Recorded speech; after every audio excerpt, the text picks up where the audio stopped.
let's talk about Bucky. Not that he's led on, but I think he's having a hard time in the third episode of Falcon and the Winter Soldier. Don't get me started.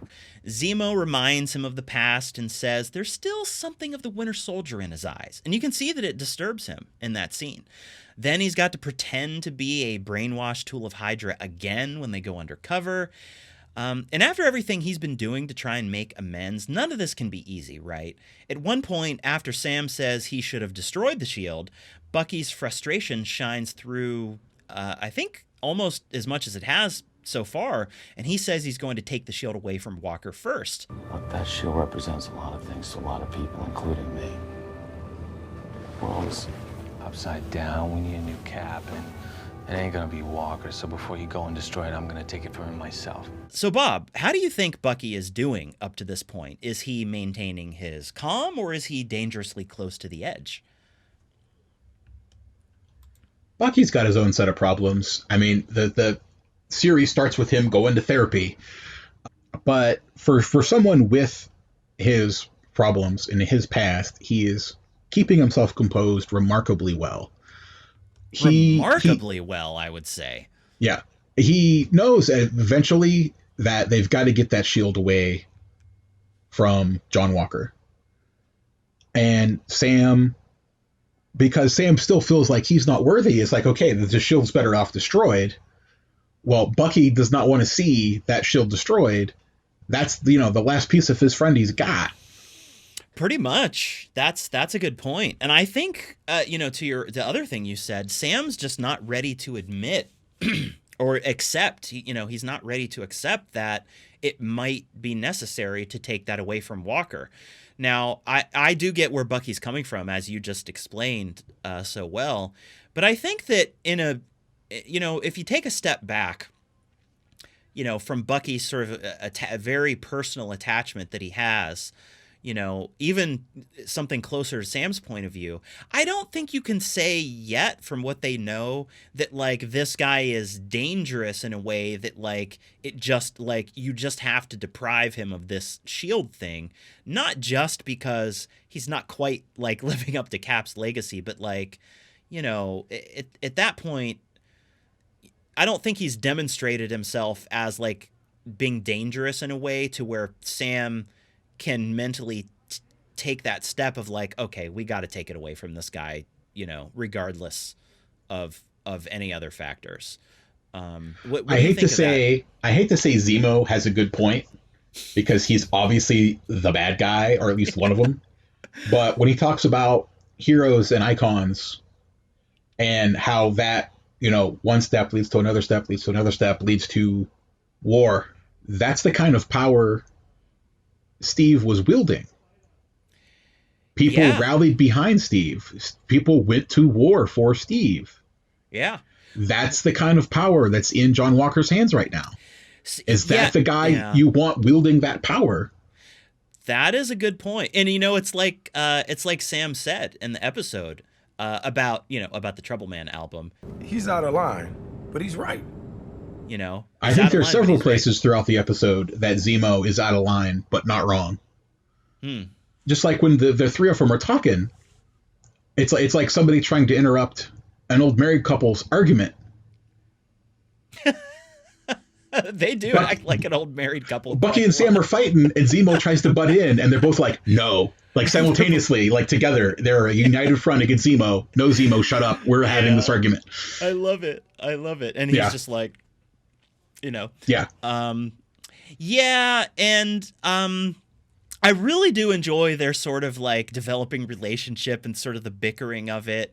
And there was, by the way, there was this great moment when Zemo comes out with that old sports car, and they get in, and Sam's in the back, and he and he goes, You're not gonna move your seat up, are you? No. And it's a total callback to that scene from Captain America Civil War, when they're in that little Beetle with Steve, and they're watching him, like, get the gear from Sharon, Because this stuff tends to draw a crowd. Can you move your seat up? No. I think that their bickering is intensifying as things heat up for them. You know what I mean? Mhm.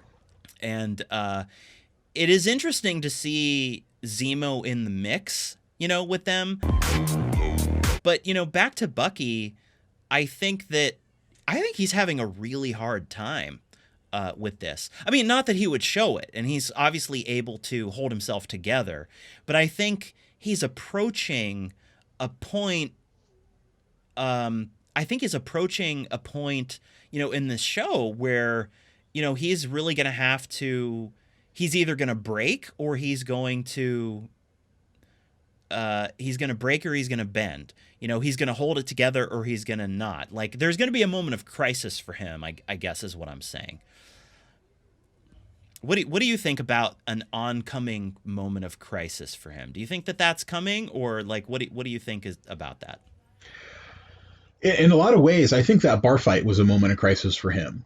Well, what's rule 2? Don't hurt people. He had to hurt half that bar. You know, like that. You kick somebody halfway across the room, it doesn't feel good. You know, so to hold cover, he had to do a lot of things that he doesn't want to do anymore. But yeah, I mean, down to he's the point not where doing it because he lost control of himself.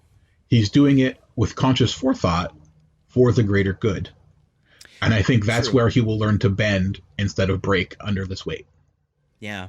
Well, I think that is good, and I think you're right about that. Although he really is disregarding those a lot of those rules from his therapist, isn't he? Don't do anything illegal. I think Bucky is on a real journey here, and I'm really looking forward to seeing, you know, how that all comes together. And frankly, I wouldn't be surprised if Bucky is the one to take away the shield from Walker ultimately in the scene where whatever happens, because I feel like, as we mentioned in our John Walker segment, like something's gonna come to a head, and Walker is not going to behave admirably. And I would predict it happens this next episode. I think you're probably right that it'll happen towards the end of next episode, because that'll be episode 4, and then there's only 2 episodes left, right? Because we're gonna have. So then, like, the 5th episode, I will assume that Sam will have the shield and he'll be training with it like we saw in a couple of those trailers. Because you got to have a montage. Right. And then the 6th episode will just be where everything comes to a head, right? Yeah, yeah. So I think you're probably right about that. But let's place a bet. Like, what do you think are the chances that Bucky's the one who actually gets to take it away? Because I feel like that would be a very satisfying character moment for him. I think it could potentially be satisfying for both of them, just for different reasons. That's true. You know, Sam finally, you know, being like, okay, I am worthy for this shield. I'm taking it from you. To put his foot down and declare himself as worthy. I think that would be a good character point for him. And also Bucky, it could be a good character point for him I'm rescuing this last piece of my friend from you, idiot. I think that if it's not a situation where Walker just gets, like, taken out, like, I don't think he's going to be killed, but, like, say a flag smasher, like, knocks him unconscious or something, and then they just pick it up from there. If it's not something like that, where they, like, actively take it away from him, I could see both Bucky and Sam, you know, confronting him and fighting him for it. But then I feel like maybe the most satisfying way it could go down, at least for me, would be if Bucky is the one to physically pull it out of his hand and then he, like, hands it to Sam. Mm-hmm. I feel like that would probably be the most satisfying thing. Well, yeah, either John Walker is going to get disabled in some way, or they're going to take it from him. I don't see John Walker suddenly having this crisis of conscience, seeing the light and handing it over willingly. Yeah, I don't see that happening unless it's that 10 to 25% chance that he surprises us by being, like, a decent dude, right? So I guess we're going to have to find that out. But again, I feel like if Sam is going to keep the shield, then it, like we talked about before, there has to be an element of, like, public approval for it, to where the government's not just going to, like, come after him and be like, give it to us or we're going to arrest you again. Well, I think after Sam takes the shield and then saves the day again, that it is going to be enough public support that what are the politicians going to do? I think that there's a possibility that it goes down in a very specific way that I'm going to save for our predictions. So why don't we move on